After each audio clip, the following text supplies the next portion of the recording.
Hello नमस्ते most welcome आप सभी का। उम्मीद है सब लोग बिल्कुल बढ़िया होंगे। तो स्टार्ट करते हैं आज के सेशन। और इस वाले सेशन में हम अपने पूरे 50 क्वेश्चन देखेंगे जीएस के, और आप देखना इसमें से अभी कितने आप ठीक कर पा रहे हो या नहीं। ठीक है, इसमें करंट अफेयर भी है, तो चलिए देखते हैं। यमन के नए प्रधानमंत्री कौन नियुक्त हुए हैं? ठीक है, हम यमन की बात करते हैं। यमन की राजधानी है सना। ओके, क्लियर हो जाएगा। और यमन एक अरबी देश है, ठीक है भाई, यानी कि अरब प्रायद्वीप पर बसा हुआ है। ये बात आप ध्यान रखोगे, ये अरब प्रायद्वीप पर बसा है। अरब प्रायद्वीप दुनिया का सबसे बड़ा प्रायद्वीप है। प्रायद्वीप क्या होता है? जो जमीन का हिस्सा तीन तरफ से पानी से कवर्ड होता है। जैसे कि ये प्रायद्वीप है, ये तीन तरफ से पानी से घिरा हुआ है। इसके ऊपर और भी देश बसे हुए हैं अरब प्रायद्वीप के ऊपर। अरब प्रायद्वीप के ऊपर सबसे बड़ा सऊदी अरेबिया देश बसा हुआ है, लेकिन बाकी और छोटे छोटे देश भी है, जैसे उसमें से यमन है एक। ओके, तो यमन की राजधानी हो जाएगी सना। अब यहां के अहमद अवद बिन मुबारक ने इस्तीफा दे दिया, और नए जो प्रधानमंत्री बने हैं वो बने हैं सलीम सालेह बिन बिक्र। ठीक है भाई। अच्छा, अगर हम देखेंगे ये बन गए। ये किसने नियुक्त किए हैं? अगर हम देखें इनकी नियुक्ति किसने करी है? राष्ट्रपति परिषद ने। ओके, ध्यान रखोगे, किसने करी है? राष्ट्रपति परिषद ने करी है। और कब करी है? 5 मई को करी है। देखो यहां पर ना हूती लोग बहुत ज्यादा इफेक्टिव हैं। हूती लोग ये ईरानी समर्थक है। ये यहां पर पिछले लगभग 2014 से विद्रोह कर रहे हैं कंटिन्यूअसली। इनके पास अपने हथियार भी है। तो एक तरीके से वहां पर यमन में 2014 से चल रहा है गृह युद्ध, और इनका दबदबा है हूती लोगों का। इनको सपोर्ट करता है ईरान। समझ गए भाई? तो ये ईरानी सपोर्टर है। अभी इन हूतियों ने इजराइल के ऊपर भी मिसाइलें दाग दी थी, ये भी आप ध्यान रख सकते हो। तो क्या हुआ, ये जो हूती लोग हैं इन्होंने 2022 में ईरान के समर्थन से यमन की राजधानी सना के ऊपर अटैक किया और उसको अपने कब्जे में ले लिया। यानी कि राजधानी को ही पकड़ लिया और बोला हम यहां से तेल एक्सपोर्ट नहीं होने देंगे किसी भी देश में। यानी कि तुम्हारी करेंसी को, यमन की करेंसी को, खुद के अपने देश की करेंसी को ही नीचे लाना चाहते थे, डुबाना चाहते थे। बोले हमारे साथ पहले राजस्व समझौता करो भैया, पैसा दो पहले, उसके बाद जाने देंगे। ठीक है, तो ऐसे आप ध्यान रखोगे तो हमारा राइट आंसर हो जाएगा ये वाले बच्चे, बिल्कुल ठीक। पीएम मोदी की श्रीलंका यात्रा के दौरान वहां के राष्ट्रपति ने कौन सा सम्मान दिया? देखो ये दिया है मित्र विभूषण। श्रीलंका इस सम्मान को देता है। किसको देता है? किसी विदेशी को। किसी विदेशी को दिए जाने वाला श्रीलंका का सर्वोच्च सम्मान है। ओके भाई, ध्यान रखोगे, किसको देता है? वो विदेशी को देता है। अच्छा, अभी क्या हुआ कि अप्रैल के समय पर कहां गए थे? श्रीलंका गए थे मोदी जी। याद रखोगे श्रीलंका, तब ये दिया है। अच्छा, अगर हम देखेंगे श्रीलंका जिसको पहले सीलोन के नाम से जाना जाता था, और 1972 में उसने अपना नाम लंका कर लिया।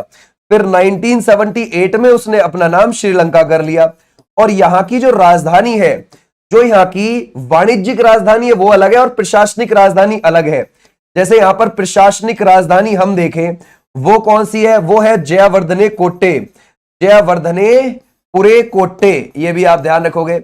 और यहां की जो आप देख रहे हो है ना वाणिज्यिक राजधानी, वो कौन सी है? वाणिज्यिक राजधानी वो है कोलंबो। ठीक है भाई, कोलंबो, ये भी आप ध्यान रखोगे। ठीक है, क्लियर हो जाएगा। अच्छा, यहां पर अगर हम देखें हरिनी यहां की प्रधानमंत्री हो जाएंगी, हरिनी अमर सूर्या, ये यहां की हो जाएंगी प्रधानमंत्री। यहां पर कौन सी जनजाति रहती है? यहां पर वेद्दा जनजाति रहती है।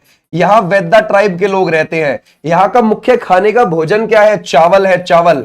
और यहां की वाणिज्यिक फसलें कौन कौन सी हैं?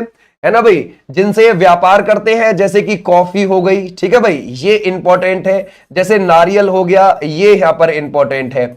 यहां की सबसे लंबी नदी कौन सी है? महावेली गंगा, महावेली गंगा। और ये कितनी लंबी है? 330 किलोमीटर लंबी। यहां की सबसे ऊंची चोटी है पिदरू तालागाला। ठीक है भाई, आ जाओ नेक्स्ट पर।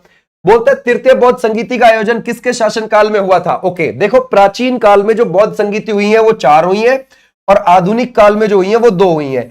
ये दोनों म्यांमार में हुई है। ठीक है भाई, क्लियर हो जाएगा, ये दोनों म्यांमार में हुई है। अब जो ये 4 प्राचीन काल में हुई है, ये सबसे पहली वाली अजात शत्रु के समय पर हुई थी। ओके भाई, और कहां हुई थी? राजगृह में हुई थी। ओके भाई, क्लियर हो जाएगा, राजगृह में हुई है। और किसकी अध्यक्षता में हुई है? महाकश्यप की अध्यक्षता में हुई है। ये भी आप ध्यान रखोगे। ठीक है भाई, क्लियर हो जाएगा। अजातशत्रु के समय राजगृह में हुई, महाकश्यप की अध्यक्षता में हुई। दूसरी वाली जो है ये कालाशोक, कालाशोक के समय पर हुई और कहां पर हुई, वैशाली में हुई, वैशाली में। और ये किसकी अध्यक्षता में हुई, सबकामी की, ध्यान रखोगे, सबकामी की अध्यक्षता में। तीसरी वाली ये अशोक, ध्यान रखोगे, अशोक के समय पर हुई और ये पाटलिपुत्र में हुई है, पाटलिपुत्र में हुई और ये मोगलीपुत्र तिस्त, ओके भाई, मोगलीपुत्र तिस्त इसकी अध्यक्षता में हुई है, ये भी आप ध्यान रखोगे। और चौथी वाली हुई है कनिष्क, ये भी आप ध्यान रखोगे, कनिष्क के समय पर, और ये हुई है कुंडलवन कश्मीर के अंदर, है ना भाई, कहां पर, कुंडलवन कश्मीर में हुई है ये, ठीक है भाई, क्लियर हो जाएगा। और ये वसुमित्र की अध्यक्षता में हुई है। तो ऐसे आपने ध्यान रखना है, ठीक है। अब देखो आपसे कुछ भी पूछे इनमें से आप ध्यान रखोगे कि भाई तीसरी वाली का बताइए किसके शासनकाल में हुआ, अशोक के शासनकाल में हुआ, पाटलिपुत्र में हुआ, मोगलीपुत्र तिस की अध्यक्षता में हुई, ठीक है भाई। आ जाओ नेक्स्ट पर। निम्नलिखित में से कौन सी पुस्तक आर के नारायण के द्वारा लिखी गई है, देखो भाई ये है Swami and friends is the right answer, इनके द्वारा लिखी गई है। इनका 1958 में एक गाइड उपन्यास भी आया था जिसके लिए इनको साहित्य अकेडमी पुरस्कार मिला था, साहित्य अकेडमी पुरस्कार। और अगर आप देखोगे 1964 में इनको क्या भी मिला है, पद्मा भूषण अवार्ड भी मिला है। और साल 2000 में इनको पद्मा विभूषण अवार्ड भी मिला है, ये भी आप ध्यान रखोगे, ओके। और ये जो आप angry river, roads to Mussoorie और द ब्लू अम्ब्रेला देख रहे हो, ये रस्किन बॉन्ड की हैं, ये किसकी हो जाएंगी, रस्किन बॉन्ड की हो जाएंगी, ये भी आप ध्यान रखोगे, ठीक है भाई, क्लियर हो जाएगा। अच्छा, रस्किन बॉन्ड को अगर हम देखें, ये क्या है, एंग्लो इंडियन है। एंग्लो इंडियन मींस ऐसे अंग्रेज जो अब भारतीय हो चुके हैं, ठीक है भाई। अच्छा, अगर आप देखोगे ये जो एंग्लो इंडियन है, इनको 1999 में क्या मिला था, पद्माश्री मिला हुआ है। इनको साल 2014 में क्या मिला, पद्मा भूषण मिला हुआ है, ठीक है भाई, क्लियर है। आ जाओ भी नेक्स्ट पर। बोलता है 2024 का बुकर पुरस्कार किसे प्रदान किया गया। देखो एक होता है बुकर पुरस्कार, एक होता है अंतरराष्ट्रीय बुकर पुरस्कार, ठीक है। तो हम देख रहे हैं बुकर प्राइज को। ये जो बुकर प्राइज है इसके बारे में देखते हैं। बुकर प्राइज 1969 से मिलना शुरू हुआ, ओके। और इसमें राशि मिलती है 50,000 यूरो की, इतने यूरो की इसमें राशि मिलती है, ओके। तो अगर आप देखोगे अब 2024 के लिए जो मिला है वो मिला है सामंथा हार्वे को। और सामंथा हार्वे जो है इनको किसके लिए मिला है, ऑर्बिटल के लिए मिला है, ऑर्बिटल।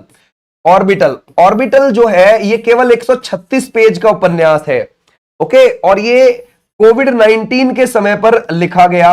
और किसके लिए लिखा गया, जो ऊपर हमारे अंतरिक्ष में इंटरनेशनल स्पेस स्टेशन है ना, तो उसमें वैज्ञानिक रहते हैं वहां पे, है ना। अब जो वैज्ञानिक है, जो एस्ट्रोनॉट है, जो वहां पे जाने वाले लोग हैं, वो 24 घंटे में 16 बार दिन और 16 बार रात होती हुई देखते हैं, उसके बारे में ये लिखा गया है, ठीक है भाई। और ये केवल 136 पेज तक का है। और अब तक का दूसरा छोटा है ये जिसको ये पुरस्कार मिला है।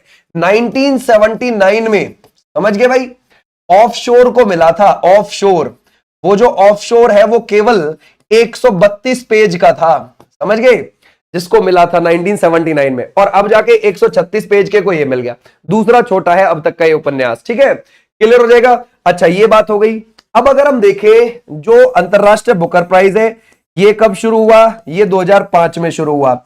और इसमें भी 50,000 यूरो की राशि दी जाती है। आ जाओ भाई नेक्स्ट पर। किस देश में छठी बिम्स्टेक समिट 2025 आयोजित हुई जिसमें पीएम मोदी ने हिस्सा लिया, ओके। बिम्स्टेक की बात कर रहा है भाई, है ना भाई। बिम्स्टेक का गठन कब हुआ है, 1997 में हुआ है। इसका हेडक्वार्टर कहां पर है, ढाका के अंदर है। ढाका कहां की राजधानी है, बांग्लादेश की राजधानी है।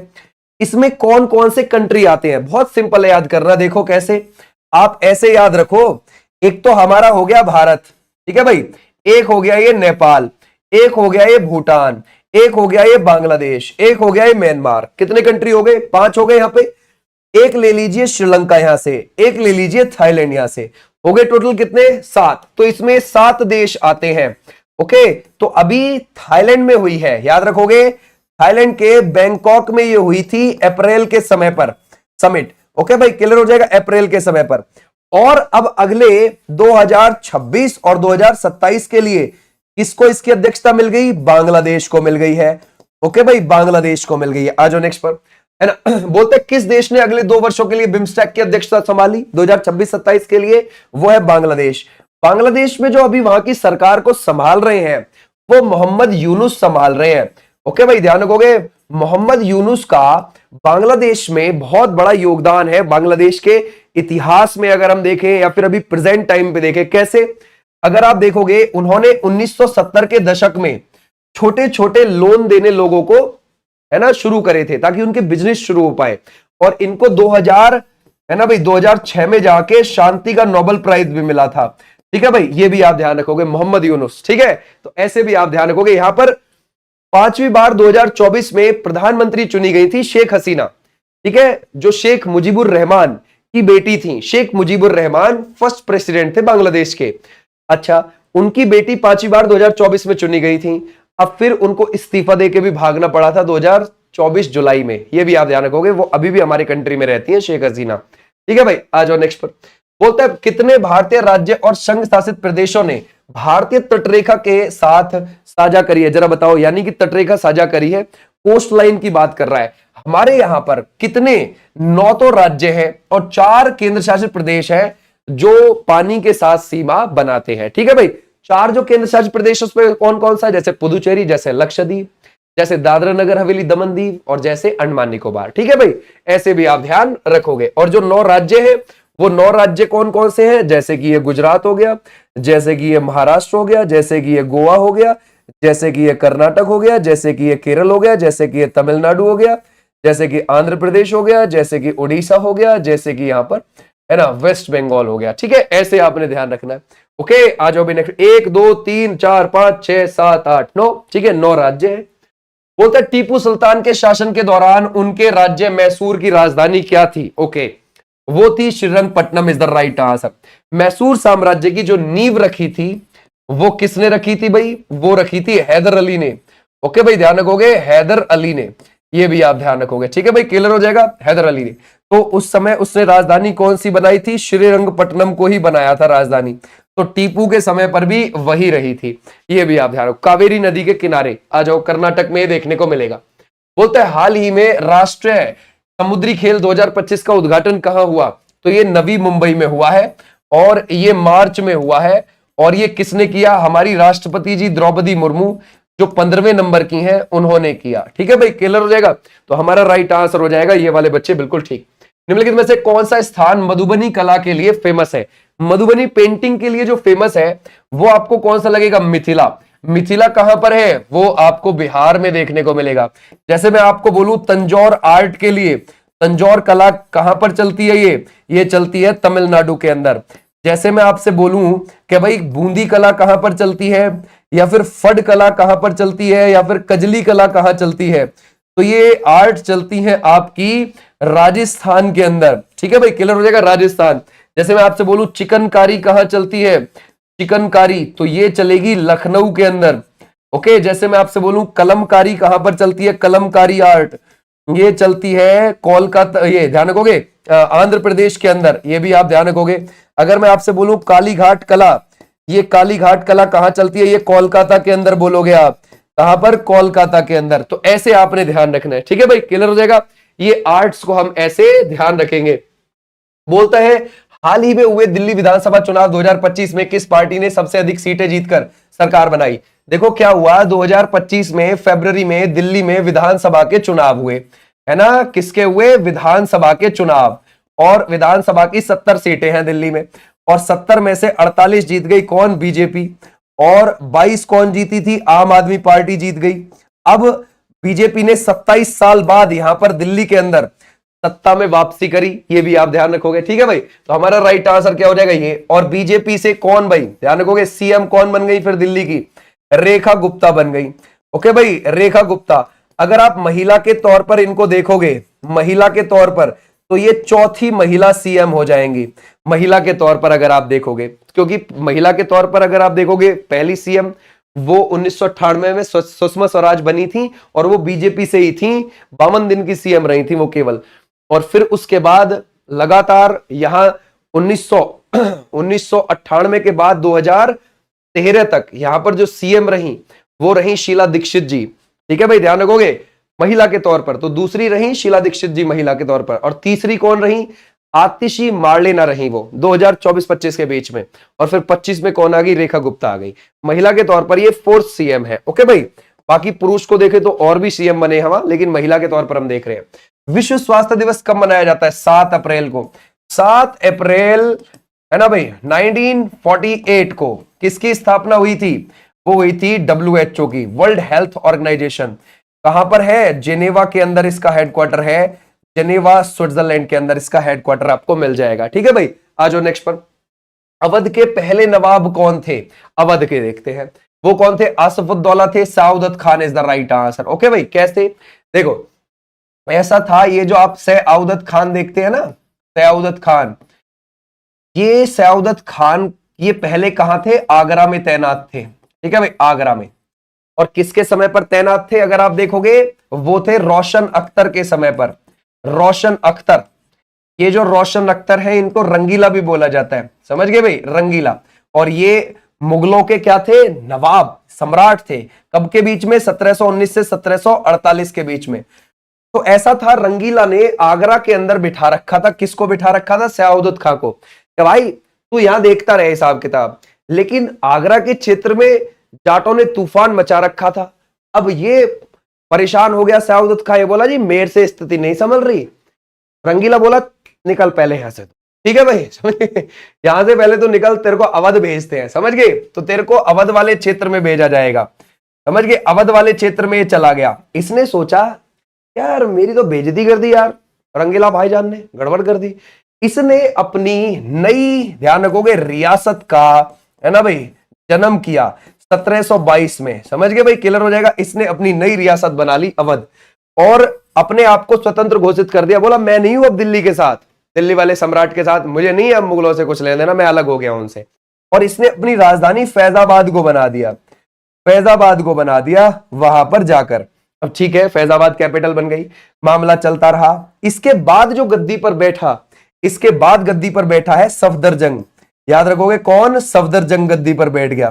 ठीक है, इसके समय पर बहुत ज्यादा लखनवी तहजीब पनपी थी, समझ गए आप? ये भी आप ध्यान रख सकते हो। क्लियर हो जाएगा, समझ गए, है ना? अच्छा, इसके बाद कौन गद्दी पर बैठा? इसके बाद बैठा यहां पर, ध्यान रखोगे, बहुत इंपॉर्टेंट है ये वाला जो इसके बाद बैठा है, वो है शुजाउद्दौला। ठीक है भाई, ध्यान रखोगे कौन है? शुजाउद्दौला।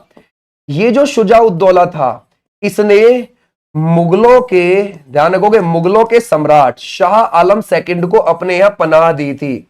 शाह आलम सेकंड को अपने यहां पर पनाह दी। ओके, कोई दिक्कत नहीं है भाई, आ जाइए। अब उसके बाद ये दोनों, एक तो शुजाउद्दौला, एक शाह आलम द्वितीय, यानी कि मुगल, और ये अवध वाला नवाब शुजाउद्दौला, और इनके साथ में मिल गया कौन? मीर कासिम मिल गया। अब इन तीनों ने मिलकर अंग्रेजों पर अटैक किया 1764 में, जिसको हम बक्सर का युद्ध बोलते हैं, और ये तीनों हार गए। ठीक है भाई, ध्यान रखोगे, बक्सर के युद्ध में तीनों के तीनों हार गए। ओके, कोई बात नहीं है भैया। अब उसके बाद जो इनका एक और मेन इंपॉर्टेंट आया, वो आया आसफ उद्दौला। ठीक है भाई, ध्यान रखोगे, आसफ उद्दौला। आसफ उद्दौला जो गद्दी पर बैठा यहां पर, ध्यान रखोगे, अवध के अंदर, वो 1775 से लेकर 1797 के बीच में बैठा। और उसने क्या काम किया? पहले तो फैजाबाद से अपनी कैपिटल लखनऊ पहुंचा दी, तो लखनऊ बनी थी दूसरी राजधानी अवध की। ठीक है, और फिर उसने क्या काम किया कि 1784 में वहां पर, है ना भाई, ध्यान रखोगे, क्या बनवाया? उसने बनवाया बड़ा इमामबाड़ा। ठीक है भाई, ध्यान रखोगे, बड़ा इमामबाड़ा भी बनवाया, और उसने वहां रूमी दरवाजा भी बनवाया। ध्यान रखोगे, कौन सा? रूमी दरवाजा भी बनवाया उसने, जिसको तुर्की गेट बोल देते हैं। ठीक है भाई, क्लियर हो जाएगा, ऐसे आप ध्यान रखोगे। और इनके बिल्कुल आखिरी वाले जो थे, वो थे वाजिद अली शाह। समझ गए, बिल्कुल आखिरी वाले थे वाजिद अली शाह। ये जो वाजिद अली शाह है, ये बिल्कुल आखिरी है। ये रहे थे 1847 से 1856 के बीच में अवध के नवाब। 1856 में ये इसको ब्रिटिश साम्राज्य में मिला लिया गया, अवध को। ये भी आप ध्यान रखोगे, हमारा राइट आंसर ये। बोलता है वह कौन प्रथम भारतीय शास्त्रीय संगीतज्ञ है जिसने संयुक्त राष्ट्र में प्रदर्शन किया? तो वो कौन है? MS सुब्बुलक्ष्मी है। कब किया था ये प्रदर्शन इन्होंने? ये प्रदर्शन किया है इन्होंने 24 अक्टूबर 1966 को। ठीक है भाई, क्लियर हो जाएगा। कहां पर? यूनाइटेड नेशन के अंदर। यूनाइटेड नेशन न्यूयॉर्क में इसका हेडक्वार्टर आपको देखने को मिलेगा। और इसकी स्थापना कब हुई है? 24 अक्टूबर 1945। भारत इसकी स्थापना के समय से ही सदस्य है। तो एमएस सुब्बुलक्ष्मी जो थी वो कर्नाटक संगीत के लिए जानी जाती थी। इसके लिए कर्नाटक संगीत के लिए। और इनको 1998 में भारत रत्न भी मिला है ना, ध्यान रखोगे। पहली ऐसी म्यूजिक से जुड़ी हुई महिला, या ध्यान रखोगे बेशक पुरुष को भी आप साथ में लगा लें, पहली ऐसी इंसान थी हमारे देश की जो म्यूजिक से जुड़ी हुई थी और इनको भारत रत्न दिया गया 1998 में। ठीक है भाई, ऐसे भी आप ध्यान रखोगे। बोलते हैं किस राज्य की मिठाई नौलैन गुरैर संदेश को भौगोलिक संकेतज्ञ जीआई टैग मिला है? जीआई टैग 1999, ध्यान रखोगे 1999 के एक्ट से दिया जाता है। और सबसे पहले साल 2004 में दार्जिलिंग की चाय को दिया गया था, है ना। दार्जिलिंग कहां पड़ता है? वेस्ट बंगाल में। तो वहां की चाय को दिया गया था।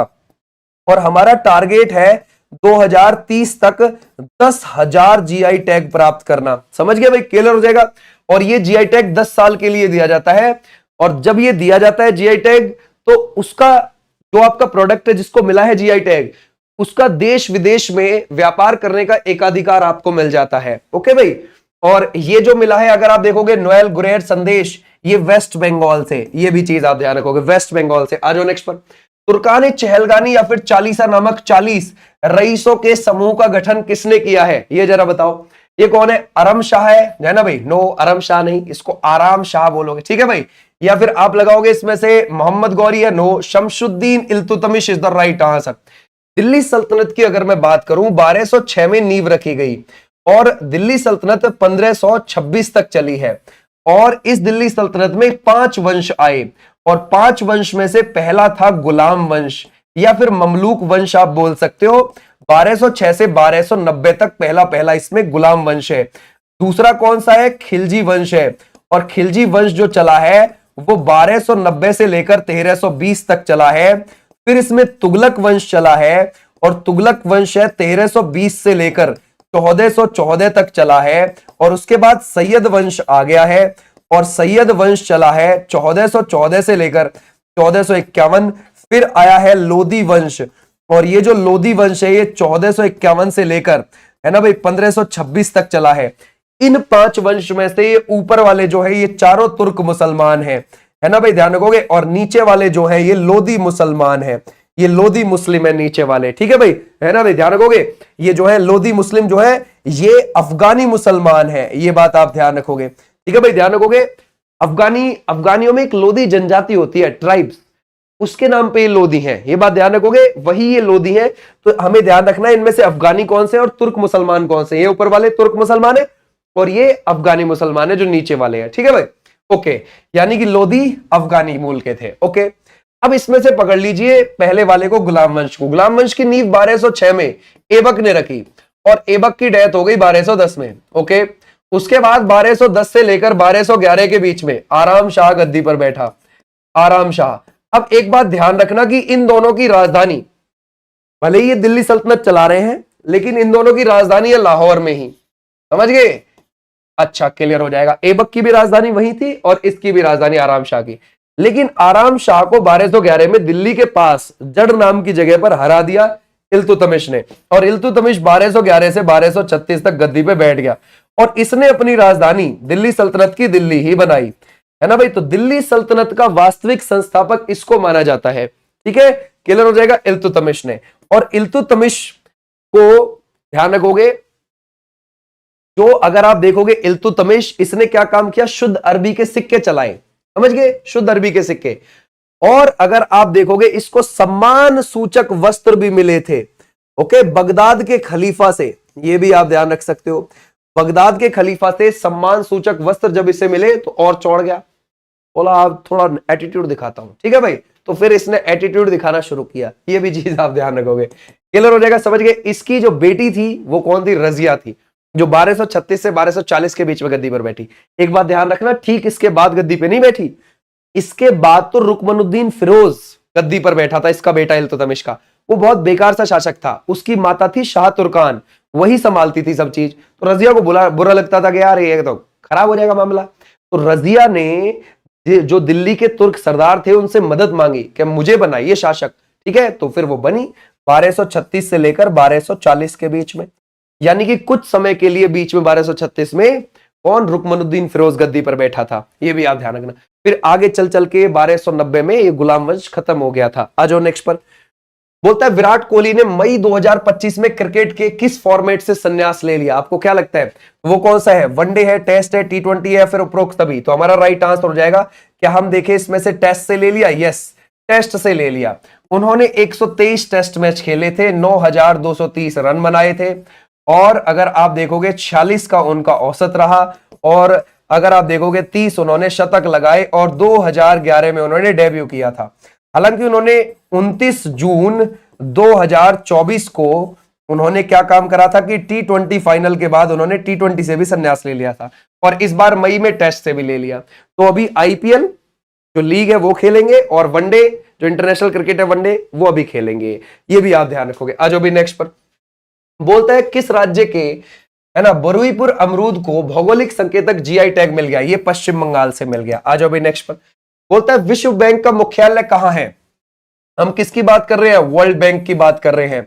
अब आपको क्या लगेगा, वर्ल्ड बैंक, इसकी स्थापना 1944 में हुई है, और ये आपको वॉशिंगटन DC जो USA की राजधानी है यहां पर है इसका हेडक्वार्टर, और इसके जो अध्यक्ष है वो कौन है? अजय पाल सिंह बंगा। याद रखोगे, अजय पाल सिंह बंगा, है ना, ये भी आप ध्यान रखना। अच्छा, वर्ल्ड बैंक क्या काम करता है? वर्ल्ड बैंक विकासशील देशों को पैसा देता है। ओके, विकासशील देशों को क्या देता है? पैसा देता है, ये भी आप ध्यान रखोगे। ठीक है, जैसे इंडिया अभी डेवलपिंग नेशन है तो उसको पैसा यही देता है, ये बात ध्यान रखना। अच्छा, अगर हम देखें वर्ल्ड बैंक में जो लीडर है वो कौन चुनता है? अमेरिका। आप बोलोगे क्यों? क्योंकि अमेरिका इसमें सबसे बड़ा शेयर धारक है, ये बात आप ध्यान रखना, शेयर धारक है। ऐसे ही आप IMF को याद रख सकते हैं, इंटरनेशनल मॉनेटरी फंड, ये भी 1944 में बना है, और इसका भी वॉशिंगटन DC में हेडक्वार्टर है, अमेरिका की राजधानी के अंदर। लेकिन इसका लीडर कौन चुनता है? वो यूरोपियन यूनियन चुनता है। क्यों? क्योंकि यूरोपियन यूनियन इसमें सबसे बड़ा शेयर धारक है। यूरोपियन यूनियन जिसमें 27 देश आते हैं, 1993 में स्थापना हुई, ब्रुसेल्स बेल्जियम के अंदर उसका हेडक्वार्टर है, EU का। तो EU इसमें लीडर चुनता है, और अभी इसकी MD कौन है? IMF की MD वो हो जाएंगी कौन? क्रिस्टलिना जॉर्जियावा। ठीक है, तो ये भी आप ध्यान रखना। IMF का काम क्या है? डूबती हुई अर्थव्यवस्थाओं को बचाना, समझ गए, डूबती हुई अर्थव्यवस्थाओं को बचाना, जैसे पाकिस्तान, जैसे लंका, ये भी आप ध्यान रखना। तो IMF से पैसा मिला है अभी उसको, ठीक है भाई, पाकिस्तान को, ये भी ध्यान रखना। बोलते किस राज्य के, है ना भाई, राधु निपागल चावल को भौगोलिक संकेतक GI टैग मिला है? ये भी कहां से मिला है? ये भी वेस्ट बंगाल से मिला है। बोलते किस राज्य के निस्तारी रेशम धागा को भौगोलिक संकेतक मिला है? वो GI टैग कहां से मिला? ये भी पश्चिम बंगाल से ही मिला है। आ जाओ नेक्स्ट पर। प्रार्थना समाज की स्थापना निम्नलिखित में से किस स्थान पर हुई थी? यह है प्रार्थना समाज। प्रार्थना समाज को अगर हम देखेंगे तो प्रार्थना समाज की स्थापना 1867 में बॉम्बे में हुई है, और ये किसने करी है? आत्माराम पांडुरंगा ने।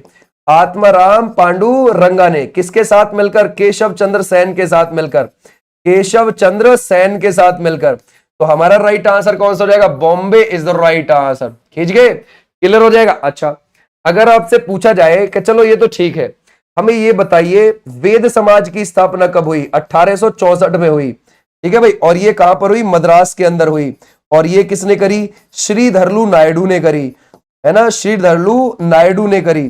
किसके साथ मिलकर? केशव चंद्र सेन के साथ मिलकर। यहां पर भी केशव चंद्र सेन पहुंच गए, ये भी आप ध्यान रखोगे, ठीक है भाई। और इसको दक्षिण भारत का ब्रह्म समाज बोला जाता है। क्या बोला जाता है? दक्षिण भारत का ब्रह्म समाज बोला जाता है इसको। किसको? वेद समाज को, ये भी आप ध्यान रखना, ठीक है भाई, क्लियर हो जाएगा। अच्छा, महिला, अगर आपसे पूछा जाए महिला विधवा पुनर्विवाह संघ की स्थापना, पुनर्विवाह संघ की स्थापना ये कब हुई है भाई? ये हुई है 1861 में, और ये हुई है बॉम्बे में, और इसकी स्थापना किस को कौन है? महागोविंद रनाडे। महागोविंद रनाडे, ये भी आप ध्यान रखोगे, ठीक है भाई। आ जाओ नेक्स्ट पर। बोलता है निम्नलिखित में से कौन सी पहाड़ी मेघालय पठार से संबंधित नहीं है? तो हमारा राइट आंसर कौन सा? देखो, गारो, खासी, जयंतिया, ये तीनों है। अरावली वाली नहीं है। अरावली वाली भारत में सबसे पुरानी पहाड़ी है, सबसे पुरानी संरचनाएं, इससे पुराना भारत में कुछ नहीं है। चाहे पहाड़ी, पठार, झरना, तो जो लगाओ वो सब, ठीक है, सबसे पुरानी चीज यही है, ये बात ध्यान रखना। यह अगर हम देखेंगे कहां से कहां तक है, ये आपको दिल्ली और साउथ हरियाणा और राजस्थान और गुजरात, इसमें फैली हुई है। ठीक है भाई, क्लियर हो जाएगा। और ये 800 किलोमीटर लंबी है, क्लियर है। अच्छा, ये जो अरावली पर्वतमाला है 570 मिलियन ईयर एगो, समझ गए, 570 मिलियन साल पुरानी है ये। ठीक है, तो ये भी आप ध्यान रखोगे। अच्छा, इसकी सबसे ऊंची चोटी वो कौन सी है? गुरु शिखर है। और ये जो गुरु शिखर है, ये गुरु शिखर कितनी ऊंची है? 1722 मीटर ऊंची है। ये भी आप ध्यान रख सकते हो। ठीक है भाई, क्लियर हो जाएगा। आ जाओ भाई नेक्स्ट पर। गुरु शिखर राजस्थान में ही पड़ती है और सिरोही जिले के माउंट आबू में पड़ेगी। भारत का सबसे बड़ा पठार, ओके, भारत का सबसे बड़ा पठार वो तो दक्कन का पठार है। ओके भाई, ठीक है भाई, दक्कन का पठार है, 8 राज्यों में फैला हुआ है। ओके, अब वो किस भूगर्भीय संरचना का पार्ट है? तो वो किसका पार्ट है भाई? अगर हम इसमें से देखें, गोंडवाना लैंड का है। ठीक है भाई, ध्यान रखोगे, किसका है? गोंडवाना लैंड का। ठीक है भाई, क्लियर हो जाएगा। ये हमारा इतना हिस्सा क्या है? गोंडवाना हिस्सा है। जब हमने अभी पहाड़ियों वाली क्लास करी है, पर्वत और पहाड़ियां, पूरा उसमें हमने देखा कैसे गोंडवाना बना, कैसे पहाड़ी बनी हमारी, वो सब देखा है। तो इतना हिस्सा जो है हमारा, ये गोंडवाना बोला जाता है। इस गोंडवाना वाले हिस्से पर यहां पर दक्कन का पठार है ये। ठीक है, दक्कन का पठार 8 राज्यों में फैला हुआ है, भारत का सबसे बड़ा पठार है। और इसकी मुख्य नदी दक्कन के पठार की गोदावरी है, मुख्य नदी। आ जाओ भी नेक्स्ट पर। 1857 की क्रांति में कानपुर के प्रमुख नेता कौन थे? तो वो कौन लगते हैं आपको? कानपुर से थे, ध्यान रखोगे, नाना साहेब। देखो, 1857 की क्रांति 10 मई को शुरू हुई थी। 10 मई को मेरठ से शुरू हुई, और ये मेरठ से शुरू हुई संडे के दिन। ठीक है भाई, ध्यान रखोगे। अच्छा, ये किसने शुरू करी? अगर हम देखें, ये करी थी, ध्यान रखोगे, सैनिक और सैन्य कर्मियों ने। आप बोलोगे सर इन दोनों में क्या फर्क है ना भाई? ये मेरठ से जो शुरू करी थी, वो किसने शुरू करी है? सैनिक और सैन्य कर्मी। सैनिक में आते हैं सिपाही, याद रखोगे, क्लियर हो जाएगा। सैनिक मतलब सिपाही, ठीक है, फौज के सिपाही, निचली रैंक के सिपाही। ठीक है, और सैन्य कर्मी में आते हैं सभी रैंक के फौजी, याद रखोगे, सभी रैंक के फौजी। ये बात आप ध्यान रखोगे। तो इन्होंने ये शुरू कर दी, कहां से शुरू कर दी? ये मेरठ से शुरू कर दी। मेरठ में किन फौजियों ने शुरू करी थी? बंगाली फौजियों ने। याद रखोगे, किन्होंने? बंगाली फौजियों ने मेरठ से शुरू कर दी। ओके, अब जब शुरू हो गई संडे के दिन, क्रांतिकारी, इनके साथ और लोग भी जुड़ते चले गए, और ये पहुंच गए 11 मई को दिल्ली। और जैसे ही ये दिल्ली पहुंचे, ठीक है भाई, जैसे ही ये दिल्ली पहुंचे, दिल्ली में जो अंतिम मुगल सम्राट था वो बिल्कुल बुजुर्ग था, बहादुर शाह सेकंड, जिसको जफर बुलाते थे हम, क्योंकि वो जफर के नाम से कविताएं लिखता था। तो उससे बोला गया कि ऐसे ऐसे हम एक क्रांति शुरू करने वाले। वो बोले कि भैया, मैं अपना लास्ट समय है ये मेरा जीवन का, मैं बिल्कुल तन्हाई में जीना चाहता हूं, मुझे मत घसीटो इसमें। बोले देख लो जी, आ जाओ साथ, ऐसे ऐसे आपको आना पड़ेगा, मजबूरी है आपकी। वो बोला ठीक है, आ जाता हूं। तो वो साथ आ गया। ठीक है, अब पूरी क्रांति का नेता उसी को मान लिया गया, लेकिन वो बुजुर्ग था, डिसीजन इतने ले नहीं सकता था। वास्तव में नेतृत्व बख्त खां के पास था। किसके पास था? बख्त खां के पास वास्तव में नेतृत्व। तो ऐसे भी यहां से मेरठ से शुरू हो गई, यहां से दिल्ली से शुरू हो गई। ठीक है, तो अगर आपसे पूछा जाए दिल्ली में कब शुरू हुई, तो दिल्ली में 11 मई को। दिल्ली में दबा कब दिया गया था? 21 सितंबर को ही दबा दिया।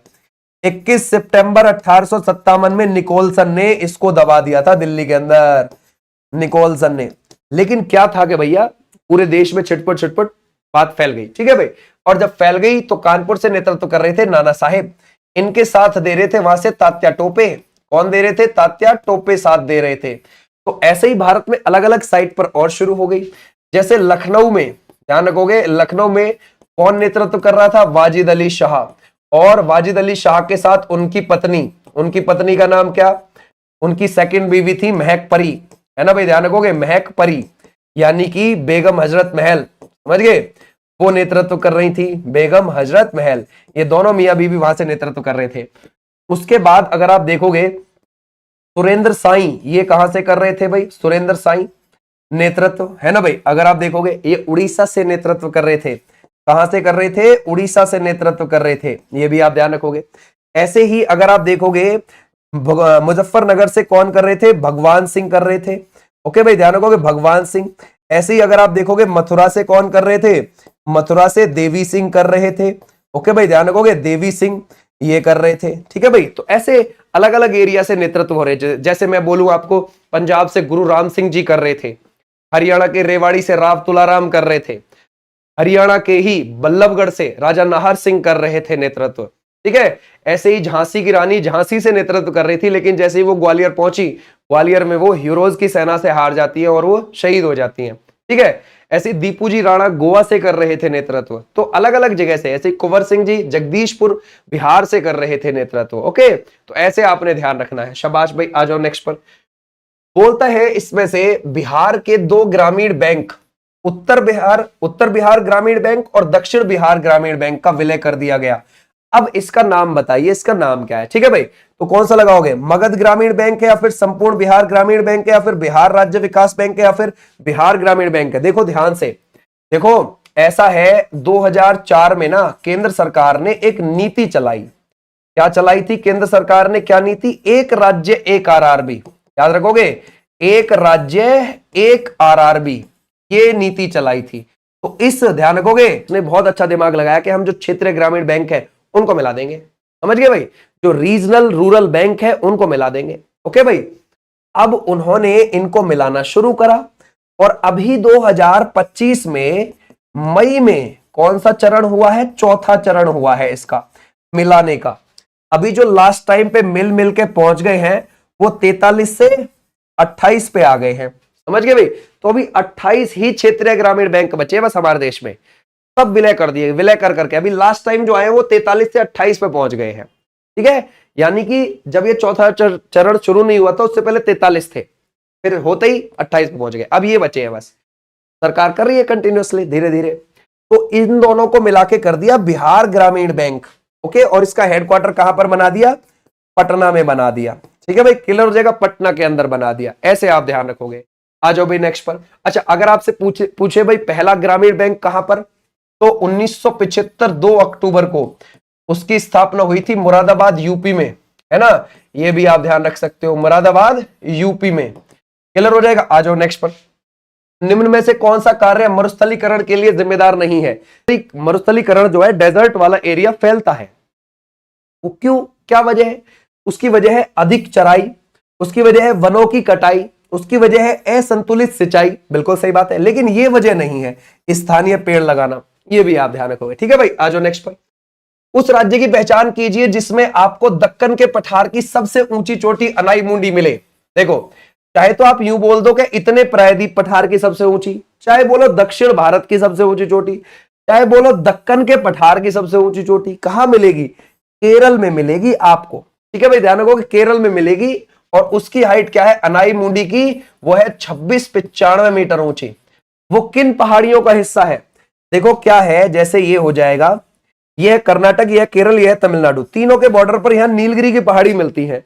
नीलगिरी के नीचे अन्नामलाई की पहाड़ी है और उसके नीचे कार्डमम यानी कि इलायची की पहाड़ी है। तो तीन पहाड़ी ये लगातार पड़ती हैं, बिल्कुल ऐसे ध्यान रखोगे। जैसे ये कर्नाटक है, ये केरल है, ये तमिलनाडु है। यहां पर हो गई नीलगिरी, ये हो गई अन्नामलाई, ये हो गई कार्डमम। ठीक है भाई, ये हो गई आपकी, ध्यान रखोगे, ये हो गई हमारी यहां कार्डमम। ठीक है भाई, ये तो अब देखो, जैसे ये जो नीलगिरी की पहाड़ी है ये कर्नाटक, तमिलनाडु और केरल तीनों के बिल्कुल बॉर्डर पर है।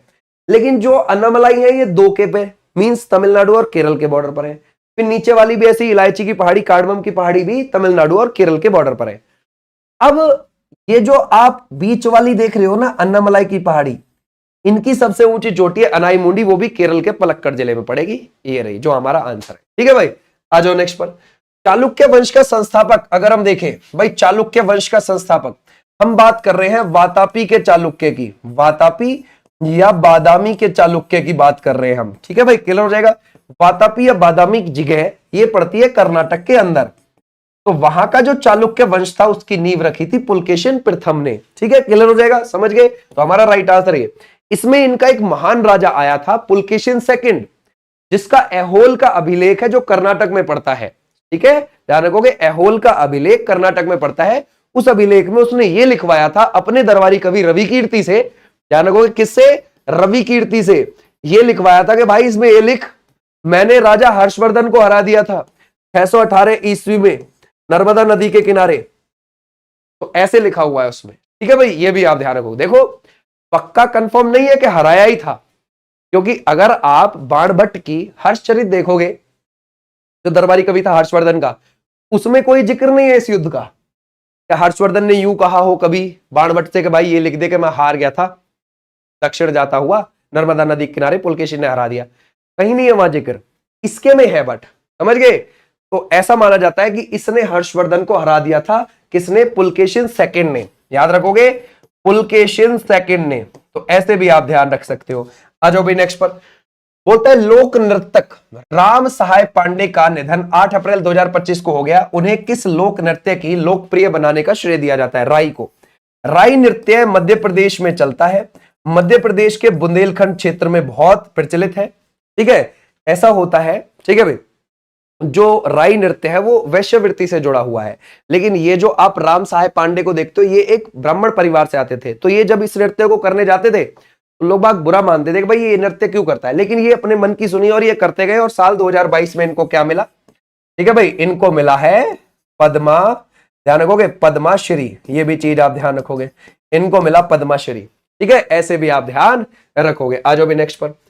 बोलता है भारत का सर्वोच्च न्यायालय किसका आपको सतर्क प्रहरी लगता है? जरा बताओ किसका वॉच डॉग है? भारतीय संविधान का। ठीक है भाई, क्लियर हो जाएगा, इसका सतर्क प्रहरी है। आ जाओ भी नेक्स्ट पर। बोलता है उस्ताद विलायत अली खान क्या बजाते थे? सितार बजाते थे भाई। विलायत अली खान को सरकार ने 1964 में पद्मश्री देने की बोली, इन्होंने मना कर दी। सरकार ने 1968 में पद्मा, है ना भाई, विभूषण देने की बोली, इन्होंने मना कर दी।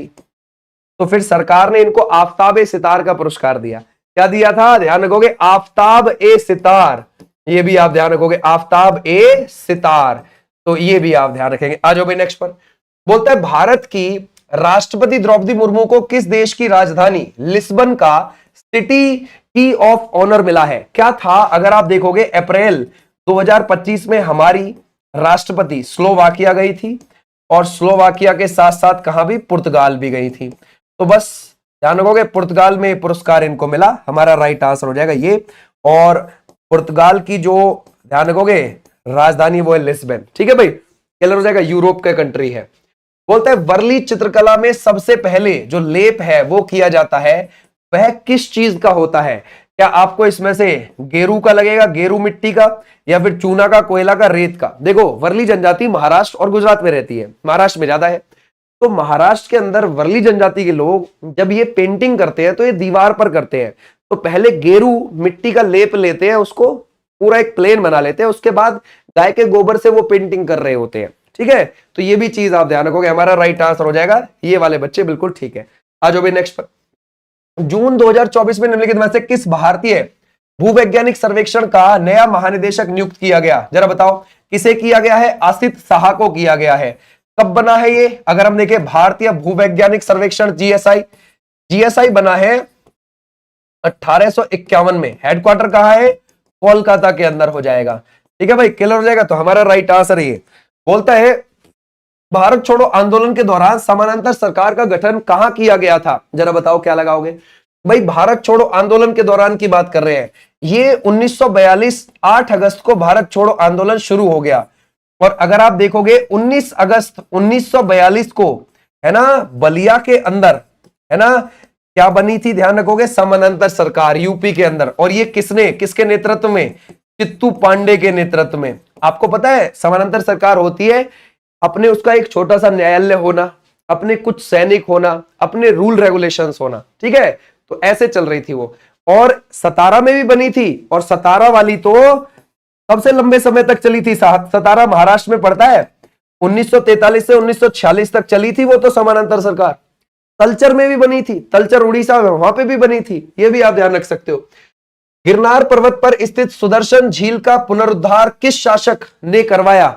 देखो भाई, जो आपको ये सुदर्शन झील देखने को मिलती है गिरनार पर्वत गुजरात के अंदर, ये चंद्रगुप्त मौर्य के समय पर बनी थी। ओके, और इसका पुनरुद्धार वो रुद्रदामन ने करवाया। रुद्रदामन एक शक राजा था। शक मीन सीथियन, याद रखोगे, सीथियन राजा था ये। क्लियर हो जाएगा। सीथियन जो आए थे वो मध्य एशिया से आए थे, हमारे यहां मध्य एशिया से आए थे। ठीक है भाई, क्लियर हो जाएगा। और इनमें जो पहला शासक था यहां पर इंपॉर्टेंट, वो मोगा था, मोगा। ये भी आप ध्यान रखोगे। फिर था नहपान, याद रखोगे, नहपान। और फिर कौन सा ध्यान रखोगे? रुद्रदामन। ये भी चीज आप ध्यान रखोगे। आज भी नेक्स्ट पर। भारत सरकार ने स्मार्ट सिटी मिशन को किस वर्ष शुरू किया है? तो ये किया था 25 जून 2015 को, ठीक है भाई। और इसमें बोला था कि हम 100 शहरों को एडवांस बनाएंगे और 48,000 करोड़ का इसमें बजट रखा था सरकार ने। आ जाओ नेक्स्ट पर। बोलता है जब लड़के पंजाब में पारंपरिक भांगड़ा नृत्य करते हैं तो लड़कियां अक्सर कौन सा नृत्य करती हैं? तो वो कौन सा करती हैं? वो करती हैं गिद्धा, ठीक है भाई, ध्यान रखोगे पंजाब के अंदर। आ जाओ भी नेक्स्ट पर। बोलता है दिनेश के त्रिपाठी जनवरी 2024 में किसके प्रमुख बने हैं?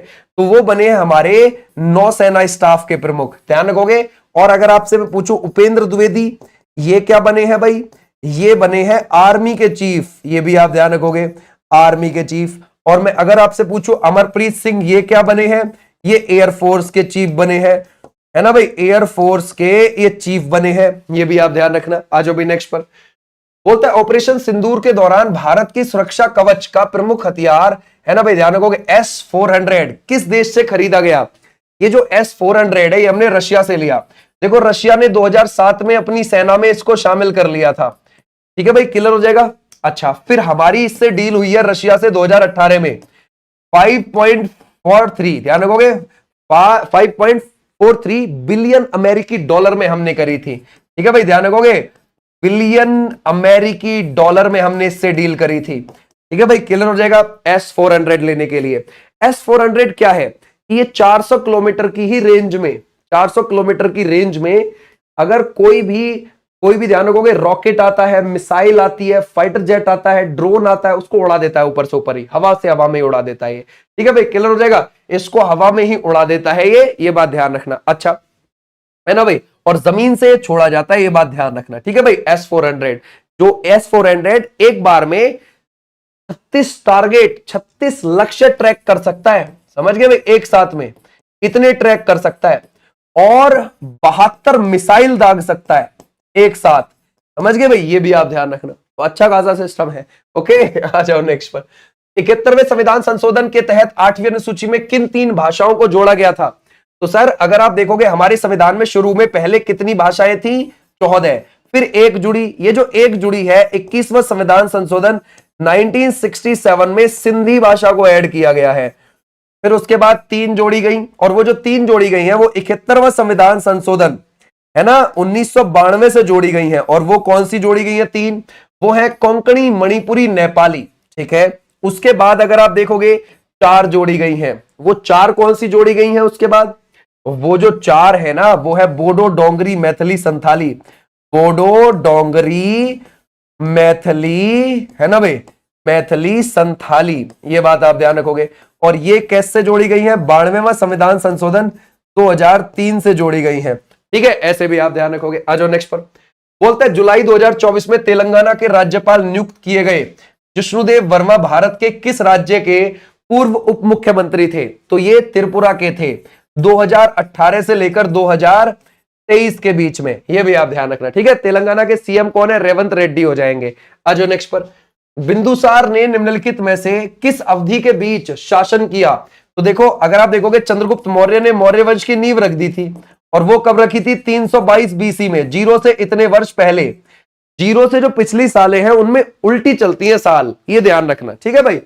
और जैसे चंद्रगुप्त मौर्य ने नींव रख दी, उसके बाद 297 बीसी में गद्दी पर कौन बैठ गया? ये बैठ गया था, ध्यान रखोगे, है ना भाई, बिंदुसार। और बिंदुसार के बाद कौन गद्दी पर बैठ गया? फिर बैठा था अशोक, ये बात आप ध्यान रखोगे, ठीक है भाई, क्लियर हो जाएगा। आ जाओ नेक्स्ट पर। चुआर विद्रोह कब हुआ था? ये हुआ है 1798-99 में। किस रीजन में हुआ है? ये बंगाल के रीजन में हुआ है, ठीक है भाई, ध्यान रखोगे। और किसके खिलाफ? ये आदिवासियों ने किया था, किसके खिलाफ? अंग्रेजों के खिलाफ विद्रोह, क्लियर हो जाएगा। 1798-99 में चुआर विद्रोह बंगाल के क्षेत्र में। बोलते हैं निम्नलिखित में से कौन सी स्वदेशी जनजाति मोपिन त्योहार बनाती है? ये गैलो जनजाति बनाती है। कहां की गैलो जनजाति? अरुणाचल प्रदेश की, ओके भाई, कहां की? अरुणाचल प्रदेश की। तो ऐसे भी आप ध्यान रखोगे। आ जाओ भाई नेक्स्ट पर। बुरी आत्माओं को भगाने के लिए ये मनाती है, ठीक है भाई, यानी कि बुराई पर अच्छाई की जीत के लिए मनाती है। निम्नलिखित में से कौन सा शास्त्रीय नृत्य ऐसा है जिसमें वोकल संगीत यानी कि गायन का मुख्य रूप से, है ना, मुख्य रूप से नहीं किया जाता प्रयोग? जरा बताओ। देखो ऐसा है ओडिसी। ओडिसी में क्या है? मुखौटा नृत्य है। तो मुखौटा लगा दिया तो गाओगे थोड़ी ना डांस करते करते, गड़बड़ हो जाएगी, ठीक है। तो हमारा अंदर या तो बा बा बा जैसी आवाज आने लगेगी, ठीक है। तो ध्यान रखोगे, इसलिए नहीं गा सकते उसमें। Odissi is the right answer. Odissi कहां का? ये ओडिशा का हो जाएगा शास्त्रीय नृत्य। ओके, और इससे कौन जुड़े हुए हैं? जैसे कि केलुचरण महापात्रा जुड़े हुए हैं। ओके भाई, क्लियर हो जाएगा। केलुचरण महापात्रा, रतिकांत महापात्रा, ठीक है, लक्ष्मी प्रिया महापात्रा इससे जुड़ी हुई है। ये भी चीज आप ध्यान रखोगे। रतिकांत महापात्रा इनके ही बेटे हैं, केलुचरण महापात्रा के, और लक्ष्मी प्रिया महापात्रा इनकी पत्नी है। ठीक है, ऐसे भी आप ध्यान रखोगे। ओके, क्लियर हो जाएगा। आ जाओ भाई नेक्स्ट पर। निम्नलिखित में से कौन सा राज्य निम्न वर्षा वाले क्षेत्र में आता है ना भाई? वो कौन सा आता है भाई? राजस्थान हमारे यहां पर निम्न वर्षा वाले क्षेत्र में आता है, लद्दाख भी। ठीक है, ध्यान रखोगे, लद्दाख भी हमारे यहां निम्न वर्षा वाले क्षेत्र में आता है। और सबसे ज्यादा वर्षा दुनिया में कहां होती है? उसके लिए आप जाओगे मेघालय। मेघालय में खासी पहाड़ी के दक्षिण में एक गांव है मौसिनराम। ठीक है, वहां दुनिया की सबसे ज्यादा वर्षा होती है। बोलते हैं rays and ways of Indian culture, ये पुस्तक किसने लिखी है? इसको मुझे आप होमवर्क के तौर पर बता देंगे।